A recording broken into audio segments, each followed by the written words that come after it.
어떤 상황에서도 결코 포기하지 않는 한 남자가 있습니다.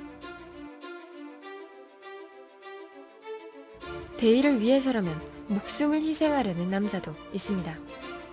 얼핏 보면 닮아 보이지만 자세히 보면 극과 극의 두 남자가 다시 돌아왔습니다. 스타트랙 지금 시작합니다.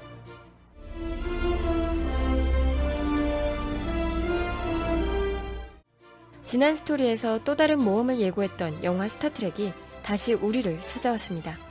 오랜만에 보는 모습에 반가움을 느낀 분들도 계실 테고 이런 영화가 있었나 하시는 분들도 계실 겁니다. 영화를 꼭 봐야지 하는 분들도 지난 시리즈 안 봤는데 어쩌지 하는 분들도 계실 거고요. 그래서 준비한 이번 영상의 주제는 스타트랙 시리즈 한 번에 이해하기입니다. 먼저 시리즈 영화를 볼 때 가장 많은 질문이죠. 지난 시리즈 꼭 봐야 하나요? 정답은 NO! 물론 전작을 보면 좋지만 안 봐도 괜찮습니다. 대신 이 영상 보시면 정말 괜찮습니다. 스타트랙은 단순 액션 영화가 아닙니다. 우주라는 공간에서 지구는 어떤 역할을 할 것이며 우리는 어떤 삶을 살게 될지 단편적으로 보여주는 영화죠.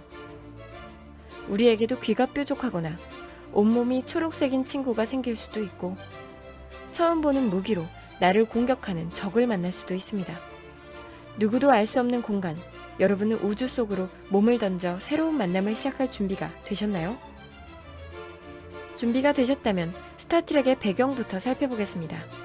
영화의 주무대는 우주입니다. 다양한 행성과 종족이 존재하죠. 여러 행성들은 우주의 평화와 안전을 위해 행성 연방이란 기구를 만듭니다. 서로 지켜야 할 규칙 등을 만들죠. 행성 연방엔 소속 함대가 있습니다. 바로 스타플릿. 스타트랙 주인공들은 이곳에 소속된 선원들입니다. 스타플릿 함선 중 주인공들이 타고 항해하는 함선이 엔터프라이즈호입니다. 이 함선은 전투함대가 아닌 새로운 행성을 탐사하기 위해 만들어진 것이죠. 그런데 지난 작품인 스타트랙 더 비기닝과 스타트랙 다크니스에서 탐사보단 우주전투가 집중 조명되었죠. 때문에 영화가 원작과 어긋난다는 지적을 받기도 했습니다. 그래서인지 이번 예고에서는 새로운 곳을 탐사하는 장면들이 더 많이 보이죠. 물론 미지의 생명체와의 만남을 통한 화려한 액션씬도 준비된 듯합니다. 이런 배경 속에서 유난히 빛을 발하는 우리의 주인공들, 바로 커크와 스팍입니다. 뗄래야 뗄 수 없는 두 사람의 운명적인 만남, 사건들을 한번 살펴볼까요? 제임스 커크는 전형적인 주인공 스타일입니다. 영웅적인 아버지처럼 남다른 용기를 갖고 있죠. 좌충우돌이지만 작정한 일을 할 땐 확실히 하는 성격입니다. 제임스 커크의 아버지 조지 커크도 스타플릿 소속의 선원이었습니다. 조지 커크는 자신이 탄 USS 켈비노가 네로 함대의 공격을 받게 되자 다른 선원들을 살리기 위해 캡틴으로서 목숨을 희생합니다. 그때 커크의 어머니는 탈출과 동시에 커크를 낳게 됩니다. 아들 커크는 한동안 자신의 길을 찾지 못해 방탕한 삶을 살다 아버지처럼 스타플릿에 입대하게 되고 그곳에서 과거 자신의 아버지가 죽어야 했던 사건과 현재 벌칸 행성이 파괴된 이유가 한 사람과 관련이 있다는 것을 알게 되죠. 바로 스팍입니다. 스팍은 벌칸 종족과 인간의 혼혈입니다. 때문에 벌칸 행성에서 끊임없는 차별을 당하게 되죠. 그럼에도 뛰어난 두뇌와 능력으로 행성 내에서도 인정을 받게 됩니다. 그 후 자신을 차별하던 행성을 떠나 스타플릿에 지원하게 되죠.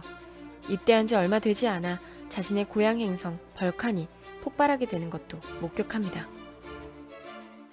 대체 스팍과 그 사건들이 무슨 관계가 있는 것일까요? 답은 좀 더 먼 미래에 있었습니다. 미래의 스팍은 초신성 폭발에서 행성 로뮬란을 구출하기 위해 인공 블랙홀을 만들려 합니다. 그러나 이미 행성은 초신성 폭발 속으로 사라진 뒤였고 로뮬란의 유일한 생존자인 네로를 마주하게 됩니다.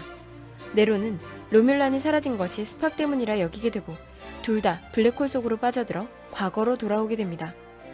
미래에서 온 네로는 블랙홀에서 나와 스타플릿의 함대인 켈비노를 마주하고 스팍의 위치를 추궁하지만 때는 아직 스팍이 블랙홀로 넘어오기 전 복수의 칼날을 갈며 기다렸던 네로는 미래에서 스팍이 도착하자마자 보란듯이 벌칸 행성을 폭파시킵니다.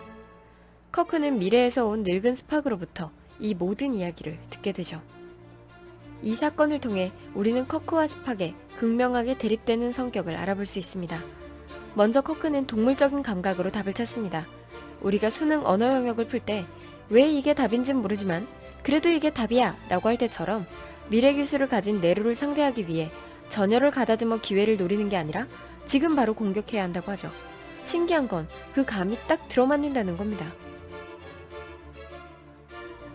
반면 스팍은 얼음처럼 차갑고 냉철하게 상황을 분석해 데이터화한 뒤 결론에 도달합니다. 우리가 수능 수리 영역을 풀 때 차근차근 답을 추론해내는 것과 같죠.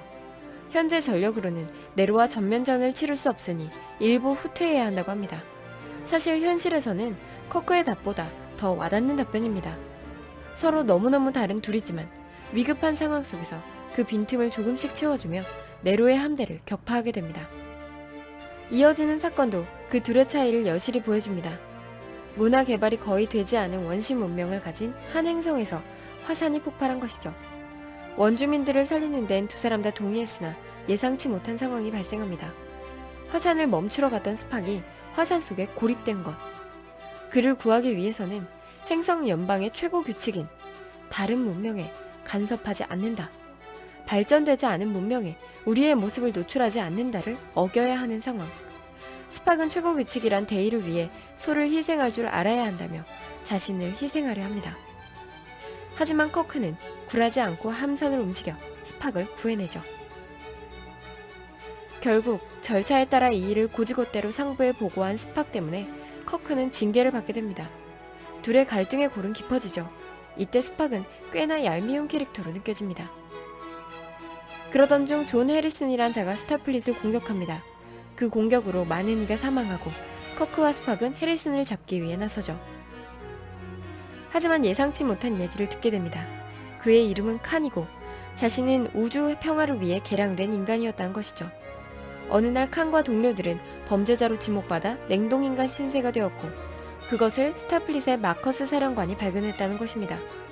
게다가 마커스가 칸을 이용해 우주 탐사가 아닌 우주 전쟁을 준비해왔음을 밝힙니다. 마커스 사령관은 새로운 함대를 끌고 엔터프라이즈 호를 찾아와 커크가 칸에게 이야기를 했음을 알게 되고 커크의 함대를 공격하려 합니다. 칸과 커크는 마커스의 함선으로 들어가 공격을 멈추려 하는데 그 과정에서 칸이 커크를 때려눕힌 뒤 마커스를 죽이고 함선을 독차지합니다. 영화녀 생각에 목표를 위해 타인을 가차없이 이용하고 죽이는 칸의 모습을 보여줌으로써 왜 칸의 종족이 범죄자가 되었는지 간접적으로나마 알 수 있게 해준다고 생각합니다. 그리고 몇 차례 공격받았던 엔터프라이즈호도 워프코어가 고장나 지구로 추락하게 됩니다. 커크는 다른 사람들을 위해 방사능 속으로 몸을 던져 코어를 고쳐냅니다. 그러나 방사능의 영향으로 거의 죽음에 이르게 되죠.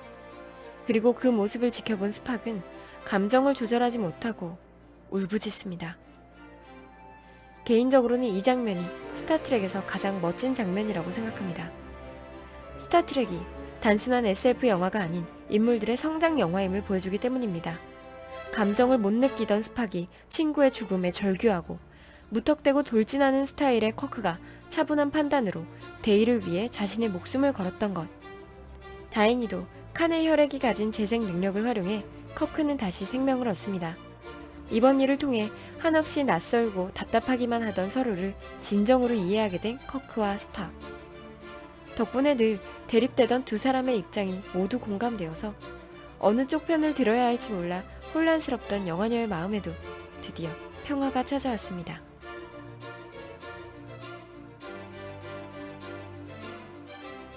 결코 같은 길을 걸을 수 없을 것 같았던 두 사람은 마침내 같은 방향을 바라보며 새로운 모험을 떠나기로 합니다.